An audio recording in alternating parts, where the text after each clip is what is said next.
In classic storytelling, doing the right thing rewards the hero. But in Vince Gilligan's Albuquerque, morality is a tactical error. Breaking Bad operates on a cruel principle.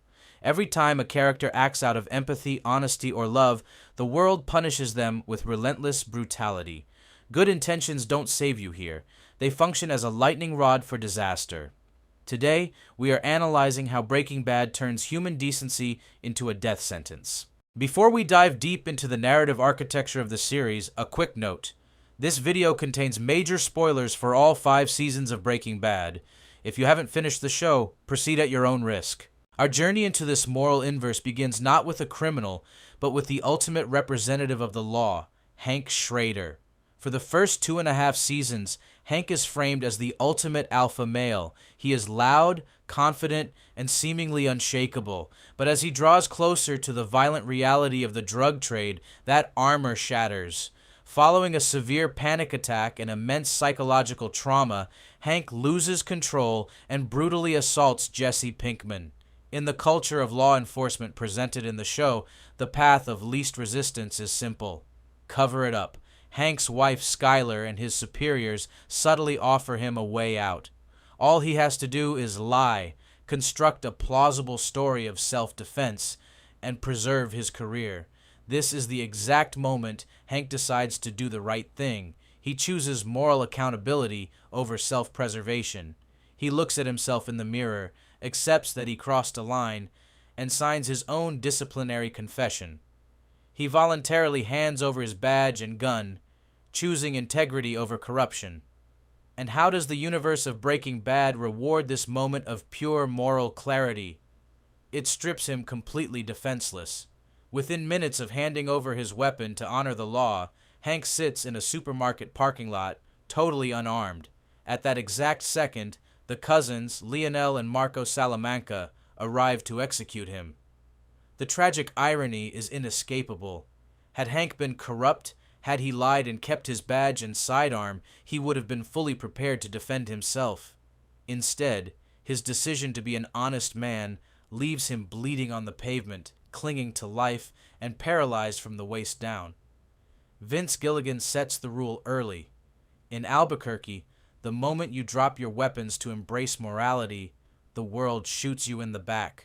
If Hank represents how honesty is punished, Jesse Pinkman is the living embodiment of how love itself becomes an exploitable vulnerability. By season 4, Jesse has been systematically stripped of his humanity. He is traumatized by the murder of Gail Boetticher and completely detached from reality.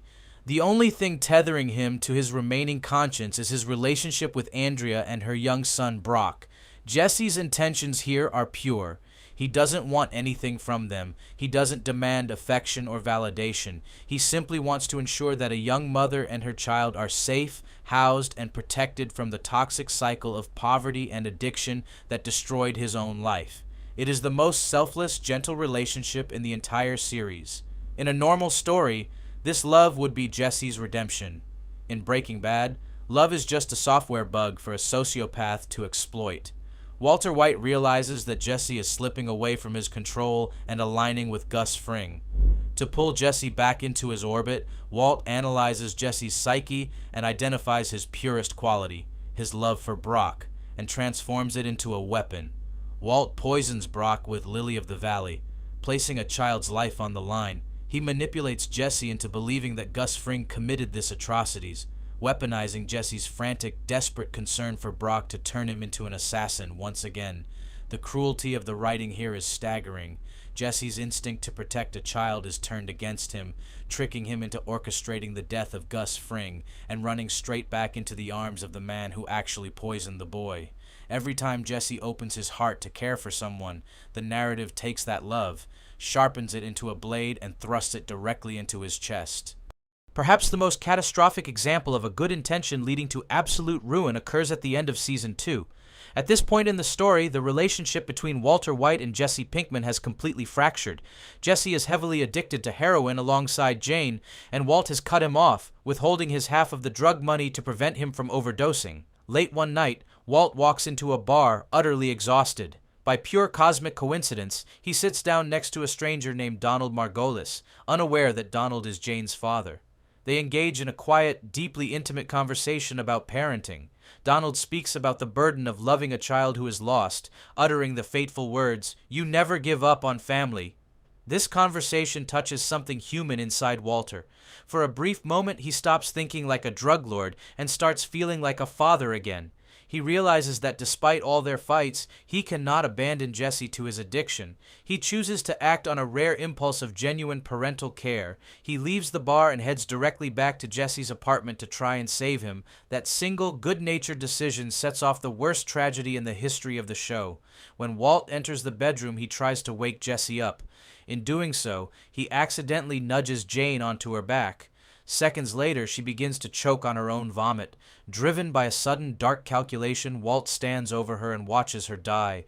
Jane's death sends her father into a spiral of grief so profound that weeks later, as an air traffic controller, he makes a fatal error. Two commercial airliners collide directly above Albuquerque, killing 274 innocent people and raining debris and body parts over Walt's home. Trace the dominoes back to the start.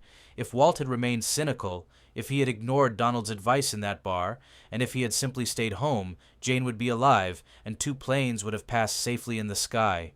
An act of parental compassion directly triggered the slaughter of nearly 300 people.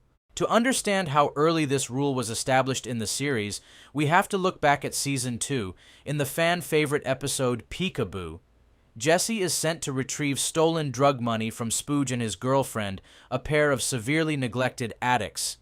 Jesse enters the home expecting a confrontation, ready to play the role of a hardened enforcer, but instead, he finds a filthy, abandoned child sitting alone in front of a television. In that moment, Jesse's criminal mission completely evaporates. He can't bring himself to ignore the boy's suffering. He makes a sandwich for the child, plays a game of peekaboo with him, and tries to shield him from the horror of his environment. He chooses empathy over violence, and how does the episode punish him for this act of mercy? His distraction directly leads to him being ambushed and knocked unconscious. He wakes up to witness one of the most horrifyingly traumatic deaths in the entire series. Spooge's head crushed underneath an ATM machine. While Jesse does manage to call 911 for the child before fleeing, the psychological damage is done. His attempt to bring a small moment of light into that boy's life leaves him severely traumatized, cementing his realization that in this underworld, compassion is a luxury that gets you killed. Finally, in Season 5, we see what happens when a character attempts to make moral amends at the very end of the line.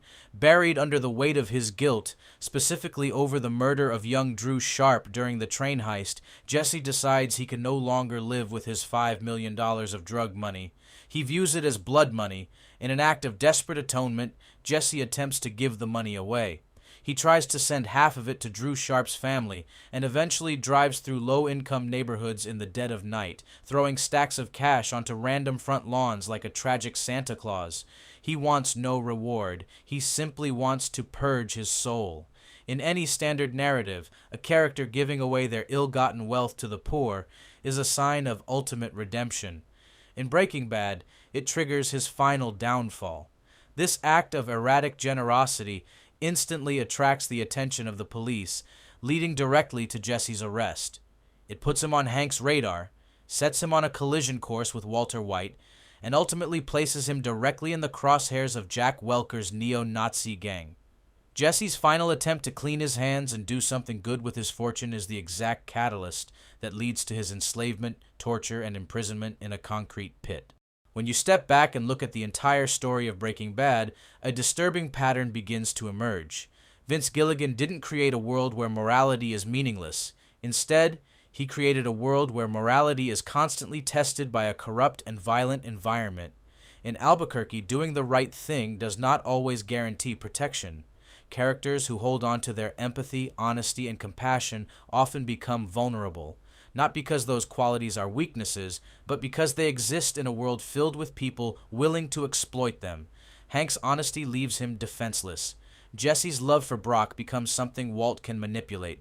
Jesse's compassion for an innocent child leaves him traumatized, and his attempt to make things right with his money ultimately leads him into even greater danger.